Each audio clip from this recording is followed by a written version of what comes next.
hip-hop. All right, now let's talk about Stephanie Vaquer. Stephanie, my girl, been killing it. She's now signed to WWE. I want to talk about the rollout here. The rollout for her being signed right now.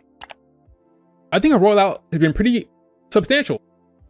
WWE are treating her like a massive star that she is. I mean, she got 2 back-to-back matches in Mexico in 2 different cities. The people she's familiar with. Social media has had a lot to say about her. They've really been promoting her and giving her a lot of shine.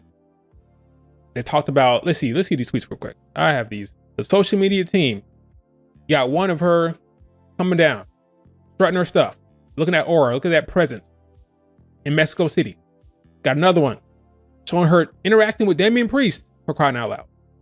The champion, shaking hands, real recognized real. Look at these tweets. Look how many likes we had. Look at the likes, 27,000, 32,000. They can't get enough. Here's Stephanie Vaquer walking out to the damn ramp, walking to the ring. Look at the WWE universe embracing Stephanie Vaquer. Let's keep going. This is her, my WWE family. Here's another look of her on Raw. It's called out on Raw.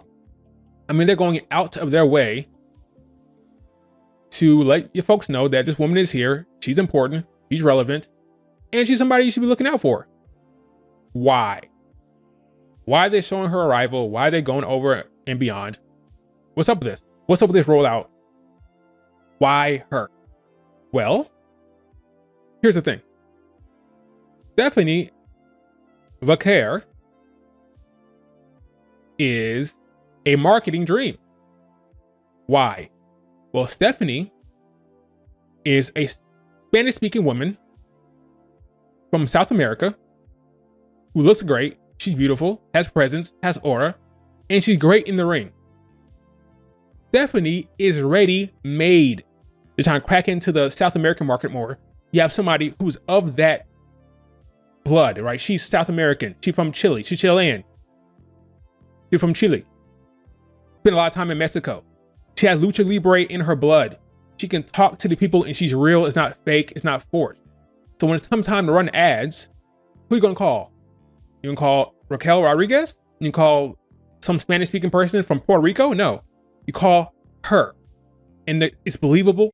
They buy it because she's from them. She's from that area. It's her people. It makes all the sense in the world. They're going to use her just like they use Io Sky. Every time they have to cut an ad for Japan, for that market, they call Io. They call Kyrie. Now, they're going to call her every time. Cut an ad for Chile, cut an ad for some other South American country, Mexico, which is not South America, but, you know, south of the border here. They're going to call her. And she's going to talk to people and you're going to feel authentic and real. And she's good. And she's good. That's the thing. Stephanie Vaquer is what? Undoubtedly top 10 in the world in the ring. She's right up there with Mayu Iwatani's, your Cerise, your Athena's, your Mercedes Monet's, your Bianca Belair's, your Io Sky's. She's of that ilk. Top 10 in the world in ring, period. Coming into your company. And she's Chilean. And she speaks Spanish. And she looks amazing. They're pushing her right away because there's money to be made. Okay? Look at the rollout. Compare this rollout to something like a Jade Cargill. Remember? Jade Cargill, she got the ESPN buzz. She got really like the, you know, she was more well known. But Jade Cargill came in with ESPN coverage. Came in with the Sports Illustrated stuff, I'm assuming. I can't remember if it was Sports Illustrated, but I know it was ESPN. A lot of news picked up on Jade Cargill. But what happened? They showed her going to the PC. Remember that video with the shot of her walking to the PC? There's work to be done. Triple H said she was limited. This girl, the package is done. In ring, the visuals, her look, her presence, her promos in speaking Spanish, it's all there. There's nothing to work on. They hit the jackpot with this woman, and the money that she's going to help them make is not going to be seen yet. That's come down the line when it's time to do those South American PLEs, those house shows, those advertisements. You're cutting promos, you're cutting ads. They're going to call her, and they are going to make money. For example, look at the Backlash. Remember Puerto Rico? They had Zelina Vega. Now, Zelina Vega had that match. Respect to Zelina, she's good. But she had that match because why? Because she's from America. She's born in America, but she had that Puerto Rican heritage. That's where her family is from. So she got a match because she's Puerto Rican, right? That's why she had it. This woman is so damn good in the ring, you want to force it. So when it comes time to do that match in South America or Mexico, it will smoothly transition into her being in that spot because she's so damn good. It's not forced. She's not forcing a match with her in that spot. She will deserve to be placed high up the card when that match comes. She is a bona fide, talented wrestler who will be given every opportunity at the top of the card, beyond just those PLEs that happen to be in Mexico or South America or whatever. She's an actual, legitimate superstar in ring that's going to be going into that market, make money, and to draw. It's amazing. This is why she's getting the rollout she's getting. Because they know what they have. They have a ready-made South American superstar who is good in the ring, who will deserve her positioning on the card when it happens. I can't overstate how important that is. This woman is money. And when the WWE saw her, because they knew who she was, obviously. Asuka as well in Japan, right? They use Asuka as well a lot for the Japanese ads. It can't be overstated how much money she can make this company. And I just think people are not even realizing it. When they saw her performing, because they're aware of who she was, but when they saw her performing in Forbidden Door, it wasn't just the fact that she's amazing in the ring that drew them to her. This woman, Chilean, Mexican roots, awesome in ring, looks like $1 million. Nothing I need to do. No, nothing needs to be changed. Her name, her look, nothing. You gotta get her now. You have to sign this woman right now and put her in those damn Mexican house shows and position her to be a star because she's gonna make us money. And that is why she's getting a rollout that she's getting. Okay. She's the complete package to make money. This is a money-making business. She grew up loving the WWE, therefore we signed her. No. There's money to be made, and credit to her, because she's about to make a lot of it. I'm happy for Stephanie Vaquer. Great for her.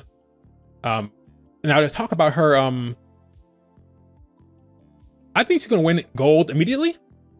Like immediately in NXT. There's nothing to wait for. She's so damn good. Again, top 10 in the world in the ring with that look, with that presentation. She's gonna win a title immediately in NXT, whether it be the A belt or the North American Women's Championship, one of the two. That's gonna happen, so expect that. Dominic Mysterio already came out there and said he wants her to join the Judgment Day. That's not gonna happen anytime soon because she's going to NXT. But I can see her in the Judgment Day for sure. I can see her anywhere. She even tweeted that she liked the idea on Twitter. She said, "Oh yeah, Judgment Day, I could do that." I like the idea. She's liking it. She's loving the intention. I hear her saying she liked the idea of her being the Judgment Day with Dom. It's great. Like it's kind of crazy how like a week ago this wasn't the case. A week ago she was rumored to be eventually heading to AEW. It's amazing how fast things can change for Stephanie and for the WWE. Again, a license to print money. Stephanie Vaquer, big time superstar, and we pushed at the top of the card immediately. Now some folks will say, hey, maybe she should go to the main roster. She's too good for NXT. WWE has a plan in place, especially Triple H, for the main roster. There's a story being told with Rhea and Liv Morgan. They have a plan for that. There's an end game for that, right? I'm sure there's a plan for Tiffany with the briefcase, with Bayley and Bianca and Jade and what they're doing up there on SmackDown. There's a plan there. NXT, like I said before, I said this time and time again, being at the top of the NXT card is better than being in the mid card for the women. So Roxanne Perez right now is in a better position than even like a Lyra right now, Lyra Valkyria. Lyra Valkyria, she's running down there with the party girls, right? If you're not in a major storyline, then it's better to be at the top of the card in NXT. NXT is hot. You're a champion. You're getting a lot of time with the women's division over there. She's better off in NXT right now at the top of the card than being in the middle card. Trust me, it's better to be at the top of the NXT for sure. Taylor looks happy. Yes, she does look very happy. Very, very happy. Look at her. That's the face of somebody that made the right decision. I wonder who's going to get the first Stephanie Vaquer interview. I'm looking forward to that. Like, I want to hear what she had to say. Who's going to get that interview? Maybe Denise Salcedo should reach out to her. get another interview with her. I think she'll be in NXT until Stand and Deliver. I think she'll have a long run till Stand and Deliver, and she'll get called up in the draft. There's no reason to push her to the main roster if there's no storyline in place. Be at the top in NXT, dominate there. You can get a lot of coverage in NXT. People don't realize NXT is getting hot. Folks are watching it, and there's more interesting matchups there, and there's a lot of time for the women's division down there. You don't need her on the main roster until it's time for the South American or south of the border, whether it be Mexico, PLE. Then you need her there, right? But until then, again, it's better to be at the top of NXT than on the main roster mid-card. Then next year, when they announce that Mexico, PLE, then she'll be on the main roster, she'll be there, she'll be on the poster, give her a big title match. It makes too much sense. It writes itself. I don't need to explain it, just common sense stuff, you know? Keep up!